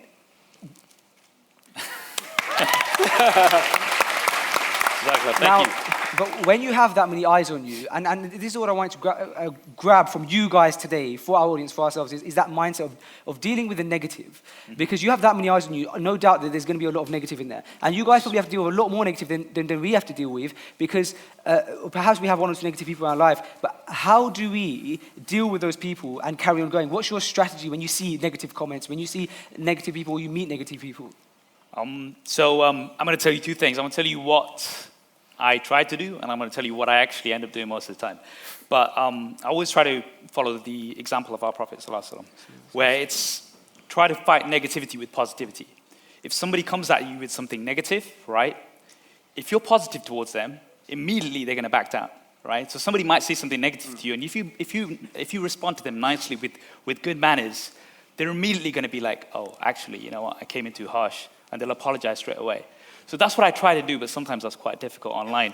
And I think online, there is a lot of noise. So there's stuff that you just don't want to respond to, right? You don't want to get involved in. So I think the best thing to think about is, with everything, there's positivity and there's negativity, right? Whatever you do, right? The internet is a beautiful thing. Us guys are sitting here right now today in front of these amazing people because of the internet, right? There's going to be positives, there's going to be negatives, there's going to be good and bad, right? You can have a knife, you can use it for good, you can use it for bad. Some people, unfortunately, will use it for bad, and it's about understanding that and realizing that there's always more good than bad. And that's the way I kind of deal with things, personally. And same question to you, Omar. I mean, for me, I've been following your social media since I met you a few years ago, and you really put a lot of stuff on your social media. Your family's on there, your successes for business, maybe not your failures from business, but other times when your business is struggling. What I'm saying is you're very, very truthful, you're very, very real. Right. Do you get much response and backlash? Do you get negative? Do you get positive? Do you get a mixture? I mean, how do you deal with it? Yeah, a bit of both. I'd say mainly positive, though, to be honest. I'm quite lucky in a sense that, I don't get too much of the... I think used to when I first started for some reason, but then now it's all kind of calmed down. But more so, I think it's the surrounding of the people around me that allow me to keep my mind on the positive, because it's enforced to me, like whether I'm at home or at work. I literally work with my brother. You can't get much more positive than that, So I constantly am reminded of things that I should be grateful for, appreciative of. So if anything that does ever come across, and also you do feel vulnerable, like when you are sharing stuff with your family and stuff that are really close and personal to you. My intention is from the point of trying to make it. Just kind of share the fact that there's so much going on in my life on a day-to-day basis that some of the struggles that we think we have aren't that big, and we can manage them. So you can have a family, you can work, you can run your business, whatever it is, it's possible. So that's why I try to use that in that way, and it helps. What's the motivation to put the camera in your face when you're having a really bad day? Man, I think also because the scary thing is a lot of times when I think of doing it, I immediately get like anyone does, insecure, and I think, oh, people are going to think that, oh, you're not what I thought you were. You know, like imagine people have a perception of you, of how well they think you're doing and things going on, then you're going through something really tough, like when we had to like scale our office down. We were going through a tough time in our business. We had to cut costs. We got rid of a lot of our team. It was very difficult, and then we were sharing that process. But the reason I wanted to do it is to kind of break that barrier that you don't always have to be showing the high life, you know, just that everything's always doing well. And that helped me as well feel more comfortable in going through that and knowing that, in fact, the journey and people seeing the journey that you're going through is much more valuable. So then in 10 years' time, everyone that's here or, you know, been seeing what we're doing all that time would be able to relate it back to They've what seen they the would've ups and then. downs, they've seen the reality of it. Right. Let's face it, it's never just up, is it? Nah, never. It's always up and down. Yep. Aleem, you talk a lot on, well, I'll start by saying that my dad, as I mentioned earlier, is in the crowd. My mum is also in the crowd. Hi, Mum. His mum. My nan's in the crowd, and mother-in-law, father-in-law, they're all here supporting. I'm going off a tangent. That's all I wanted to say. No, I'm joking. Your relationship with your parents is an interesting one because you keep your relationship with your parents very private. However, you speak a lot about them in such a positive light. How important is it? How important a role do your parents play in your life of having a strong mindset? Well, they're everything to me. Without them, I would have made so many bad mistakes. I would have made so many bad decisions, like me even sitting in front of you guys, even demanding 15 minutes of your time. I believe that this is all because of my parents, the way that they raised me, small little things, you know. Many people think that I grew up in like a really privileged background to start off with, but I didn't. My mom had to make a lot of sacrifices. My father made huge sacrifices, but each sacrifice was in respect of each one, and you know, from education to giving me guidance on like friendships and how to. My mom always wanted me to have the mindset of like a 25-year-old when I was 12, 13. Always wanted me to think of the bigger picture, and then when I used to always not understand what she was saying, she would always say that you'll understand later on in life. And today, I'm actually really proud of myself for listening to her. In a way, because if I hadn't, it would have just gone wrong. But yeah, my parents are my everything. First of all, my mum instills a lot of deen into me, whereas my father is not so much. But if it wasn't for my mother, my father and I, our household wouldn't be what it is today. I wouldn't have the appreciation for my mother, my sister, my grandma, the way I do, the way I see my parents look after their parents. I mean, alhamdulillah, I have everything. But my most special, my most precious thing is my family, and that's why I keep it protected. And that's why I show you the world, because I don't really care much about it. Wow. Saf, I've never heard you speak about your family. How much of an impact do they play in your career and your lifestyle and again, your mental toughness? Oh, alhamdulillah, they play a huge part. Like my brother's here with me today as well, supporting. Having the family there, like for you, is so important. And the thing is, I think family for all of us is the most precious thing, which is why I don't show them online. Because as you were talking about negativity earlier on, you can say whatever you want about me. You can make fun of my beard. You can make fun of my sunglasses and my hair. I don't really care about that. As soon as, if you were to say something about my family, that's quite personal. So for me, I keep that element of my life protected. And I don't want to, I'll share what I want to share, but I don't want to share that. The thing is as well with people, they only see a certain part of you online, right? And what that part is your choice, what you want to show. And for me, like, my family is something that I want to keep away from that whole, I mean, there's a lot of positive on there as well. Like my nieces and nephews are always like, when are you going to put us on a YouTube video? I'm like, never. I'm sorry, but you know, I don't want somebody saying something negative about my niece and nephew, because that's something that's super, super precious to me. Especially if they haven't signed up to it as well. Again, that's another thing as well with, I think that's a very, very important point that you mentioned, that you know, with kids growing up, like it's such a difficult. We didn't have this social media when we were growing up. You know what I mean? Like, you know, well, like from a young age, it can have a psychological impact on you as well. So there's also that element that you don't fully understand what you're kind of getting yourself into at that point. Omar, I'll ask you, even though you're my brother, so I know your family very well.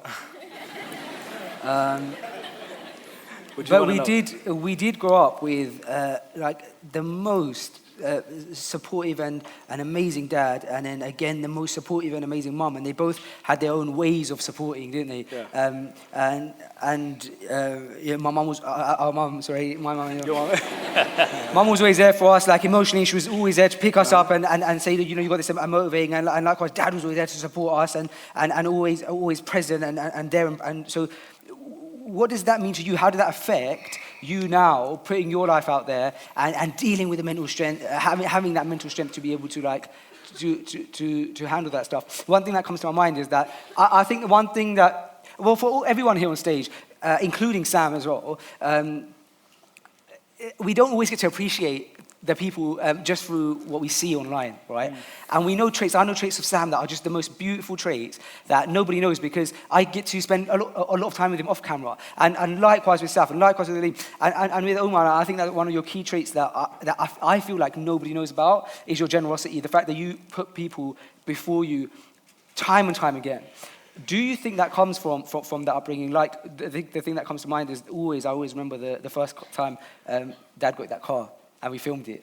Oh yeah. And it was like the most, like, because you're so much, because that do you think that generosity has been like handed down to him because of that? Oh, definitely. Yeah. Mum and Dad, like this, all they wanted to do was make sure, like, even if one of us had something, we had a scooter, Dad would get the second on the scooter. And then I crashed it that day. Yeah, I know. Did you? I can't remember that. But he got a scooter, and I go, no, I want a scooter, and then I crashed it. But I think, what was the question at the beginning? How has family... this is how my brain works. What I want to know from everyone is how family has affected their mental toughness. Because look, we all have how it impacted me being a dad now as well.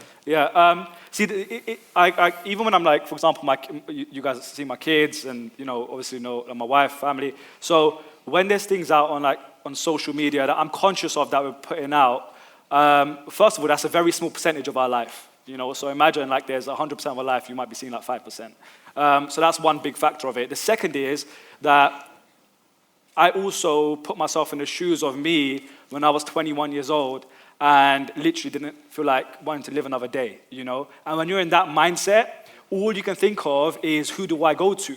Aside, like within your real life, you know, who can I talk to? Who is older than me that will give me any advice? You know, who can I even just ask a question to? I feel sad, I feel depressed, I feel anxious, I feel suicidal. What do I do? So at that moment, there's no one around me. So all I can think to myself is, now when I'm going through what I'm going through, I'm so fortunate that in the last just 6 years alone, alhamdulillah, I've got, you know, my family, my home, you know, amazing peers around me. And those blessings, I know a lot of people are going through a point right now where they feel like they'll never see those days.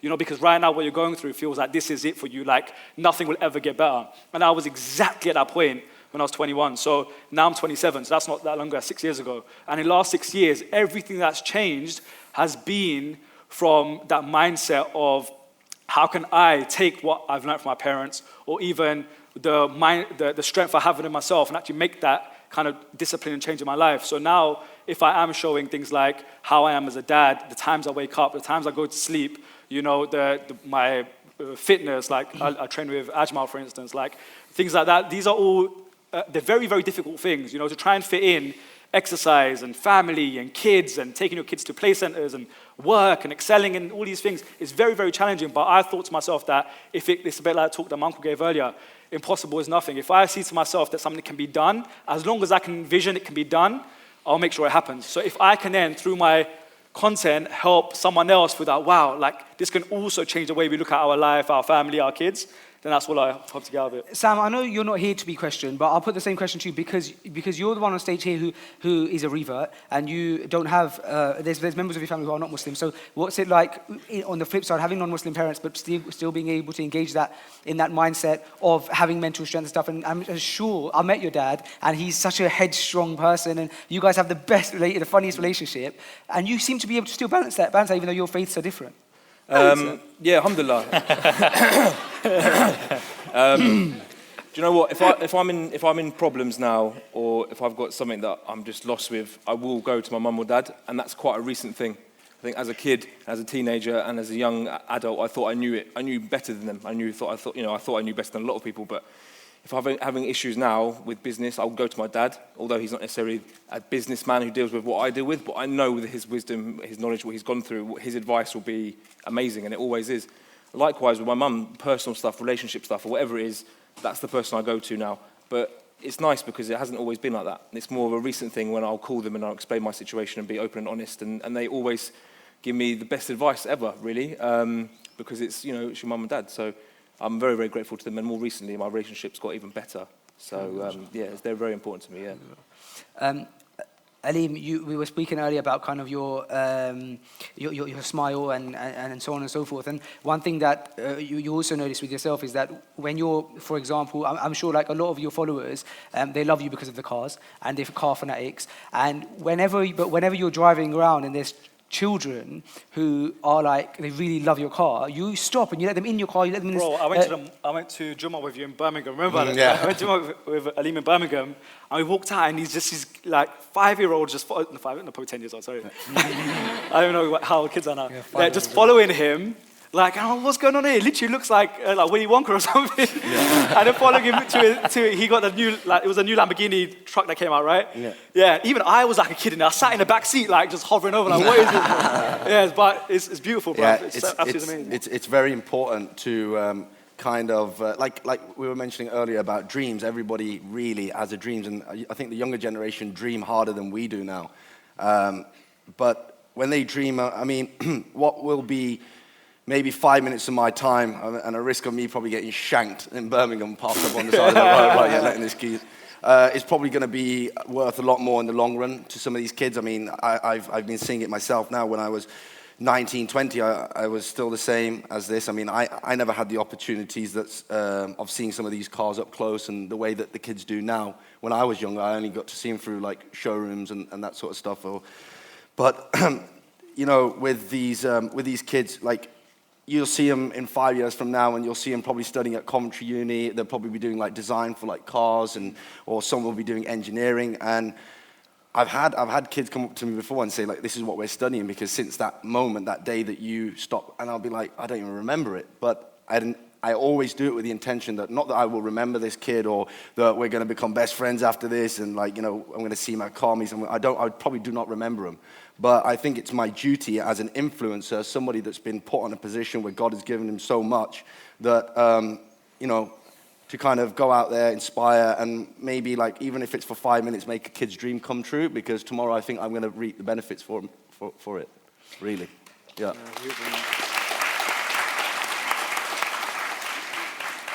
It sucks that we're so short on time, because I feel like I could have this discussion for so long. Saf, I want to come to you with something. Perhaps there's people right now in the audience who they have a goal or they have a dream, right? And perhaps they believe in it so sincerely, and they believe that they can make it to like mainstream levels, but only they believe it. You were that kid, right? And you made it to mainstream levels. Yeah, and you had, you were telling me on the podcast about how you only a year and a half ago, was it, that you left your job? Yeah, it's about 20. And that's the dream, to be able to leave your job to do what you love. Allahumma barik, and I think it's amazing. What's your message to a person there who's really struggling, but they love their dream, they're passionate about it, but they're working overtime and all sorts, but they haven't got that break just yet? You got to keep chasing that break. I had something quite impactful from a friend of mine, Casey Neistat. He was on a podcast, and he was saying that you might not be the best in the room, you might not be the most talented in the room, but you can always be the hardest work in the room, right? If you put in, you get out. That's what it is. So you got to put in. I mean, like, before my YouTube channel, a lot of people don't know this, I had another one as well, which didn't do so well.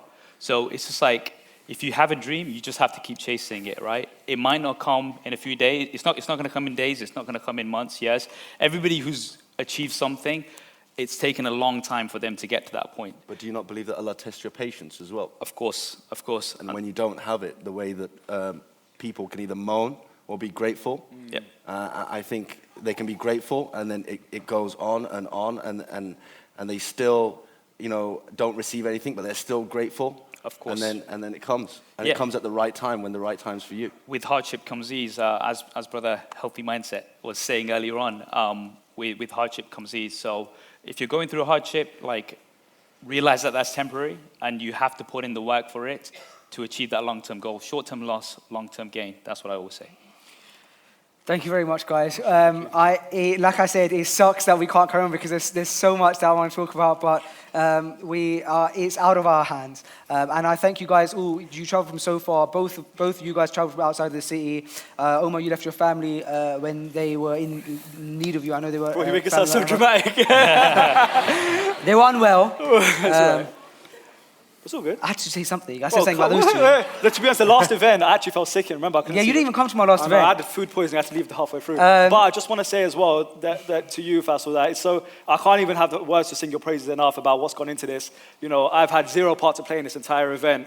But the levels that this is at, like I was literally sitting with Mum upstairs, and I was like, Mum, do you remember when Faisal put a desk in our bedroom that we used to share in Mum's house and it just took up the whole room? And she's like, yeah, now look at it. Like, that's Mum saying that, you know what I mean? That's insane, bro. Like, it's just, I don't even feel like the emotions can be expressed enough, so I can't find the words. But just genuinely, I think, thank you to all you guys that have made this happen for Faisal specifically, man. Absolutely, honestly, it's crazy, bro. It's mad. Trust me. It's insane. I remember, one last thing, there was a point when Faisal came back from university from Cardiff. We were at my sister's house, and it might embarrass you, but I'll tell you the story. He was really, really upset, and we found him in the kitchen. Mum remember as well, and he was crying. And we like, why are you crying? And he said, because I have no friends here. And because he'd come back from university, Onali, he's here today, but Onali was the only friend that came back with him, and everyone else was in Cardiff that he'd made friends with. And he came back here, and then, you know, first of all, just you guys are like friends to him. On top of that, these celebrities and these amazing people that have, you know, influenced his life in such an amazing way. But, you know, from going from there to being, you know, crying that you've got no one around you, to now having a theatre full of people in London West End coming to see you, bro, it's just mind-blowing, bro. Well done.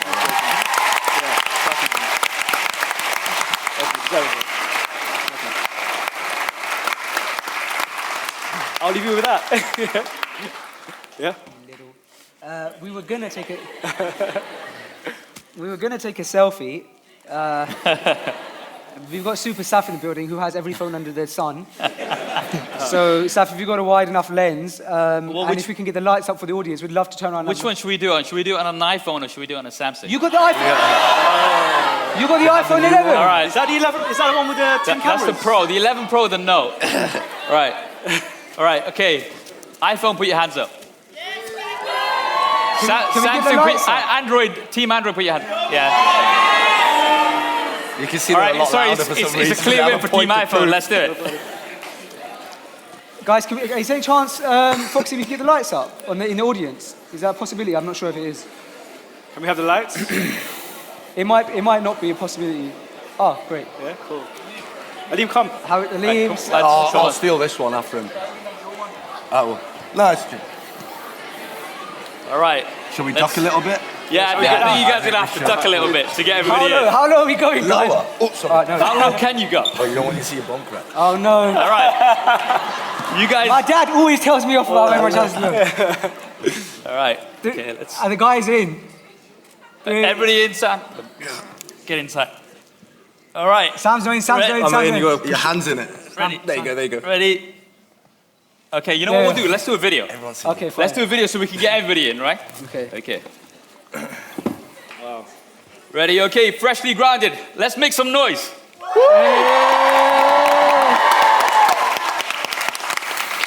Wow. This is a dream come true, man. It's a real dream come true. Guys, thank you so much, guys, for joining us. We got another camera there. I'm seeing some sort of signals. Okay, 2 seconds. Guys, we have to wrap up the show. Thank you so much, guys, for joining us. Guys, please give it up for the Social Media Stars.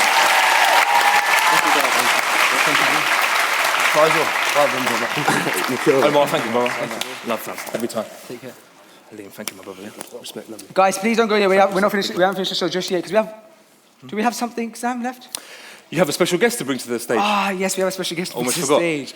Guys, we have a very special guest to bring to the stage. You guys, wow, I didn't realize people are so high. You guys may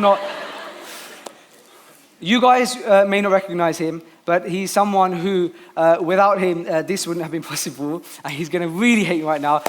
Yusuf, could I ask you to come on stage, please? Please.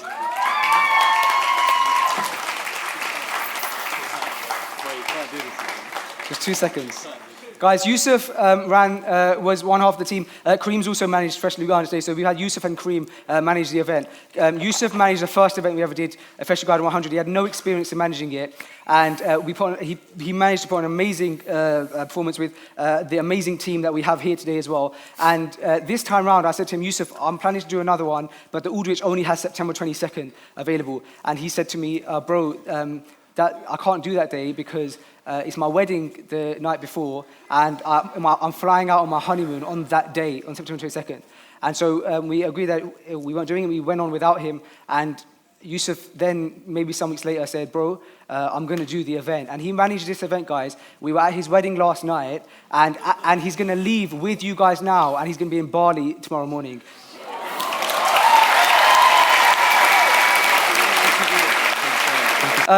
He literally is leaving for his honeymoon. What a supportive wife, Sam. Don't know how he's done it. He just got very interesting. Listen, the true stars in this whole show are who, Sam? Me and you. That was the fun script. Oh, sorry. The true stars, guys, are all of you.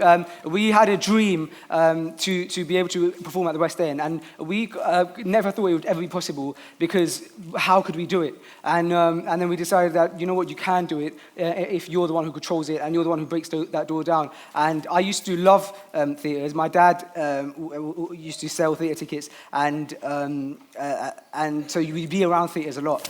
It was a dream of mine, and I thought it was never going to happen. And now, because of you guys, and you guys and your support, from something that was literally a podcast that started with borrowed money to get the microphones, to being in the Aldrich, and all 3 tiers of the Aldrich have people stacked in them, is something that we could never imagine. So a huge round of applause for you guys.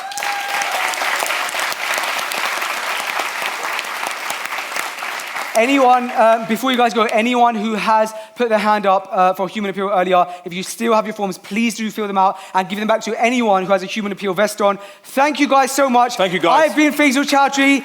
I've been Samuel Palmer. He's been Big Man Sam. 6 for 6. We did it again. Well done, mate. Well done. Thank you, guys. Thank you so much.